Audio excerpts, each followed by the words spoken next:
हर हर महादेव दोस्तों, मैं हूँ के न्यू ब्लॉग से आपकी अपनी किरण सिंह और आप समझ कर रहे हैं श्री शिव पुराण की हिंदी व्याख्या के अंतर्गत विंध्येश्वर संहिता के अध्याय बाय अध्याय का संक्षेप वर्णन, जिसमें मैं आपको आज विंध्येश्वर संहिता के आखिरी अध्याय 25वें अध्याय में रुद्राक्ष के महत्व के बारे में बताऊंगी, जो कि शिव जी ने खुद ही पार्वती जी को बताया था। रुद्राक्ष क्या है, कैसे उत्पन्न हुआ, इसको धारण करने की विधि क्या है और कितने प्रकार की रुद्राक्ष होते हैं और कौन सा रुद्राक्ष हमें क्या फल प्रदान करता है और क्या सभी भक्तगण रुद्राक्ष धारण कर सकते हैं, जो विष्णु जी की पूजा करते हैं या जो कृष्ण जी की पूजा करते हैं, क्या वो लोग रुद्राक्ष धारण कर सकते हैं। तो आइए बनी रहिए मेरे साथ अंत तक और मेरी वीडियो को वॉच कीजिए और सब्सक्राइब कीजिए और ज़्यादा से ज़्यादा शेयर कीजिए। दोस्तों, अगर आपने अभी तक वीडियो को शेयर नहीं किया है तो कीजिए। बोलिए हर हर महादेव। आइए दोस्तों, सबसे पहले शिव पुराण का दर्शन करते हैं और जयकारे के साथ शिव पुराण में प्रवेश करते हैं। बोलो हर हर महादेव की जय, शिव परिवार की जय, हर हर महादेव।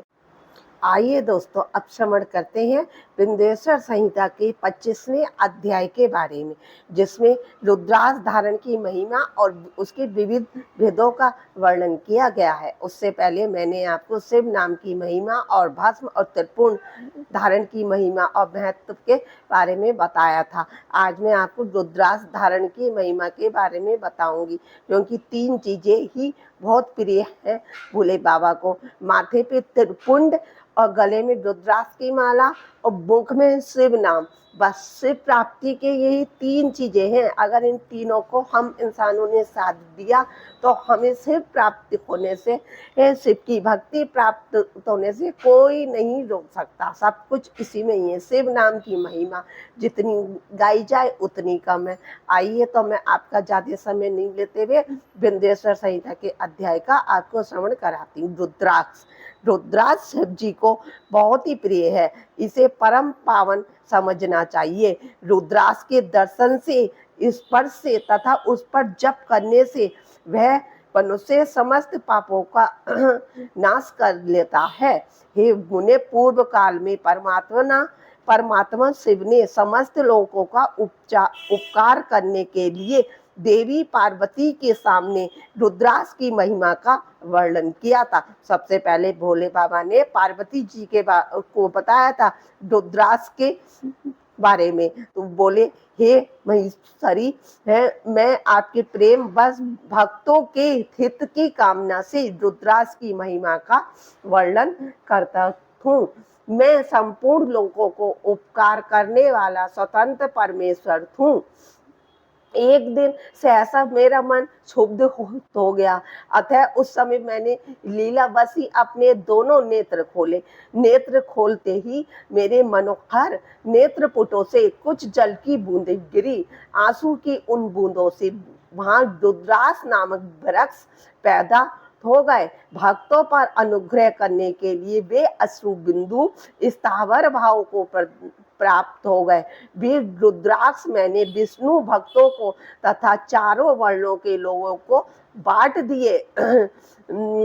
भूतल पर अपने प्रिय रुद्राक्षों को मैंने गौड़ देशों में उत्पन्न किया है। मतलब सभी देशों में जितने रुद्राक्ष उत्पन्न हुए वे भोले बाबा की कृपा से ही हुए हैं।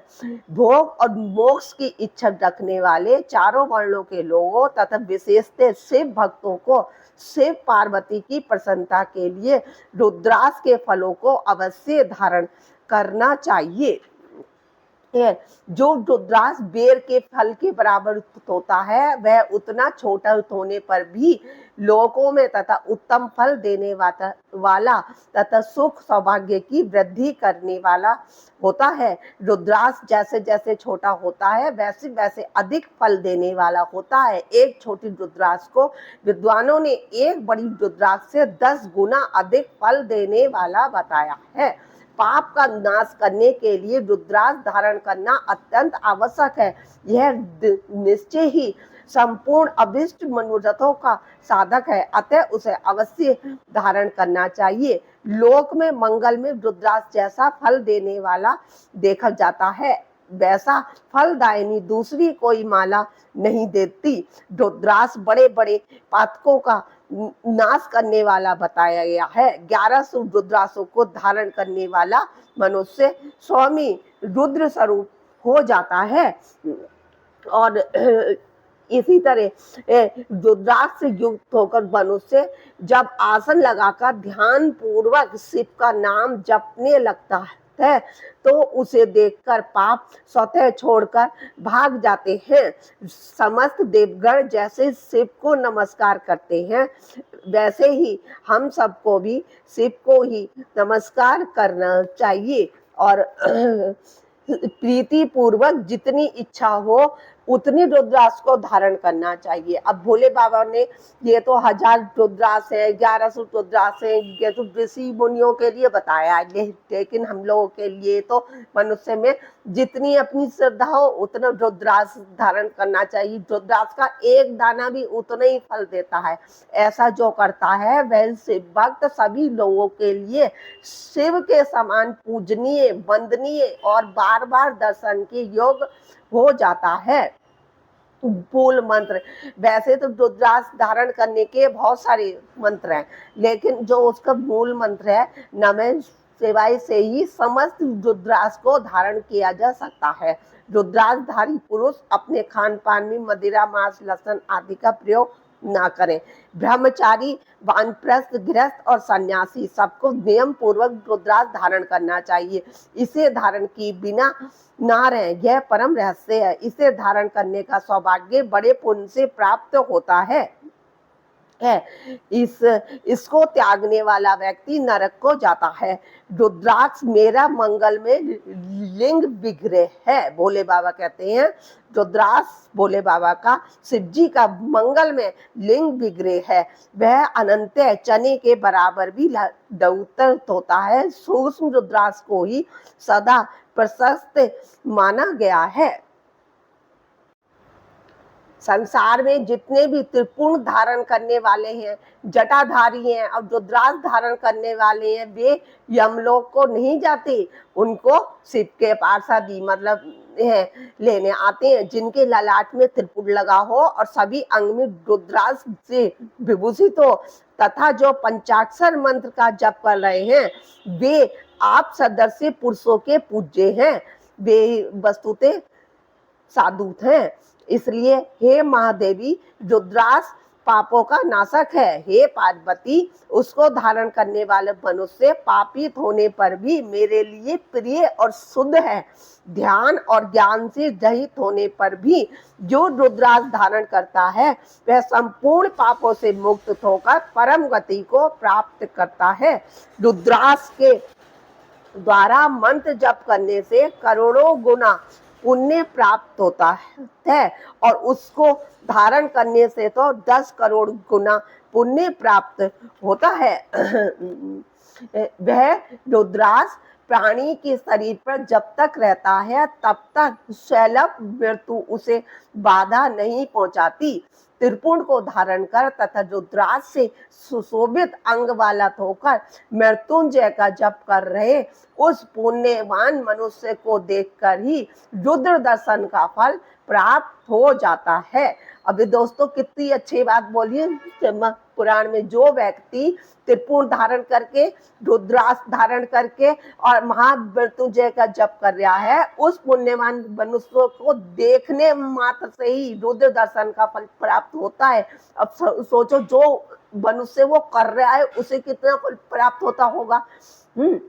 इसलिए हे प्रिय वैष्णव तथा सर्वदेव प्रिय सभी लोग रुद्राक्ष की माला से समस्त मंत्रों का जाप कर सकते हैं। ये इसमें बहुत अच्छी बात बताइए। रुद्राक्ष की माला से चाहे वो वैष्णव मंत्रों, कृष्ण मंत्रों, राम के मंत्रों, किसी भी मंत्र का जाप रुद्राक्ष माला से कर सकते हैं। विष्णु आदि देवताओं के भक्तों को भी निसंदेह इसे धारण करना चाहिए। रुद्र भक्तों के लिए तो विशेष रूप से रुद्राक्ष धारण करना आवश्यक ही है। अब रुद्राक्ष के भोले बाबा ने इसमें शिव पुराण में 14 भेद बताए हैं। एक मुख वाला रुद्राक्ष साक्षात शिव का स्वरूप होता है, वह भोग और मोक्ष रूपी फल प्रदान करता है। दो मुख वाला रुद्राक्ष देव देवेश्वर कहा गया है, यह संपूर्ण कामनाओं और फलों को देने वाला है। तीन मुख रुद्राक्ष सदा साक्षात साधन का फल देने वाला है। चार मुख रुद्राक्ष साक्षात ब्रह्मा का रूप है और ब्रह्म हत्या से के पाप से मुक्ति देने वाला है। पांच मुख रुद्राक्ष साक्षात काला अग्नि रुद्र रूप है, वह सब कुछ करने में समर्थ है, सबको मुक्ति देने वाला, संपूर्ण मनोवांछित फल प्रदान करने वाला है। वह पंचमुख रुद्राक्ष अग्नेय स्त्री के साथ गमन तथा पापान भक्षण से उत्पन्न समस्त पापों को दूर करने वाला है। सबसे हम आम इंसानों को पांच मुख वाले ही रुद्राक्ष की माला या पहननी चाहिए। छह मुख वाला रुद्राक्ष कार्तिकेय को का स्वरूप है। सात मुख वाला रुद्राक्ष अनंग नाम से प्रसिद्ध है, उसको धारण करने से दरिद्र भी ऐश्वर्यशाली बन जाता है। आठ मुख वाला रुद्राक्ष अष्टमूर्ति भैरव है, उसके धारण करने से मनुष्य पूर्ण आयु होता है। नौ मुख वाली रुद्राक्ष को भैरव तथा कपिल मुनि का प्रतीक माना है। 10 मुख वाला रुद्राक्ष साक्षात भगवान विष्णु का रूप है। 11 मुख वाला जो रुद्राक्ष है वह रुद्र रूप है, उसको धारण करने से मनुष्य सर्वत्र विजय होता है। 12 मुख वाली रुद्राक्ष को केश प्रदेश में धारण करें, उसको धारण करने से मानो मस्तक पर 12 आदित्य विराजमान हो जाते हैं। 13 मुख वाला रुद्राक्ष विश्व देवों का स्वरूप है और 14 मुख वाला जो रुद्राक्ष है वह परम शिव रूप है, उसे भक्ति पूर्वक मस्तक पर धारण करें, इससे समस्त पापों का नाश होता है।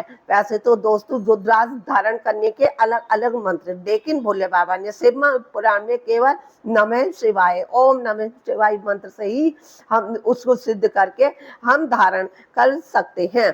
रुद्राक्ष की माला धारण करने वाले पुरुष को देखकर भूत प्रेत पिशाच डांकनी सांकनी तथा जो अन्य द्रोहकारी राक्षस आदि हैं वे सबके सब दूर भाग जाते हैं। हे पार्वती, रुद्राक्ष मालाधारी पुरुष को देखकर मैं शिव, भगवान विष्णु, देवी दुर्गा, गणेश, सूर्य तथा अन्य देवता भी प्रसन्न हो जाते हैं।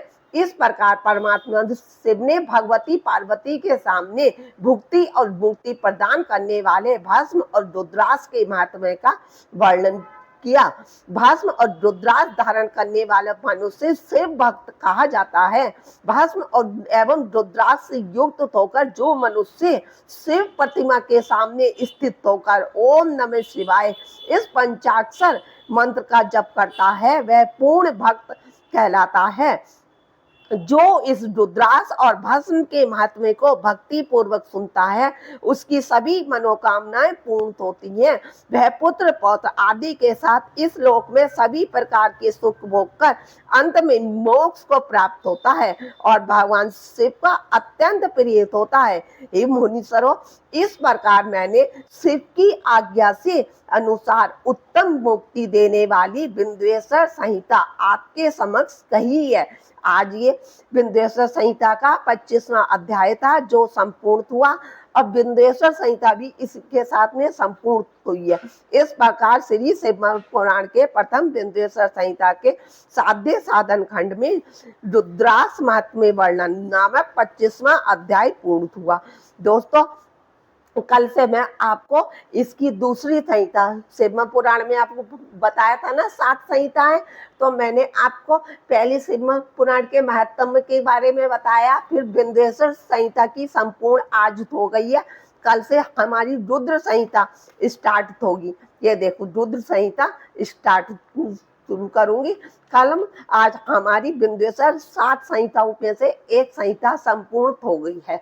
बोलो शंकर भगवान की जय, हर हर महादेव की जय, भोलेनाथ सबके साथ। दोस्तों, आपने मेरा चैनल सब्सक्राइब नहीं किया है तो फटाफट सब्सक्राइब कर दीजिए और जिन लोगों ने कर रखा है वो मेरे वीडियो को ज़्यादा से ज़्यादा शेयर करें ताकि मेरी जो प्रयास है शिव पुराण का मतलब अध्याय बाय अध्याय जो मैं वर्णन कर रही हूँ वो ज्यादा से ज्यादा लोग भक्तों तक पहुंच सके और सब लोग इसका लाभ प्राप्त कर सके। आप शिव भक्त हैं तो जरूर करेंगे, नहीं भी शिव भक्त हैं तब भी इस वीडियो को देखें और श्रवण करें। हो सकता है आपकी आस्था भी शिव जी में जुड़ जाए। वही अनादि अनंत अनंत है, वही सब इस सृष्टि की रचनाकार, पालन संहारकार, वही सब कुछ है। ठीक है। और सावन का पवित्र महीना चल रहा है, उसमें भी अधिक मास चल रहा है। कितने पवित्र दिनों में आप सबको ये कथा श्रवण करने को मिल रही है। अहो भाग्य आपके भी और मेरे भी। मेरे माध्यम से मैं भी थोड़ी सी कोशिश कर रही हूँ भोलेनाथ की कृपा से, ताकि आप सबको मैं पहुंचा सकूं। ठीक है। हर हर महादेव, भोलेनाथ सबके साथ।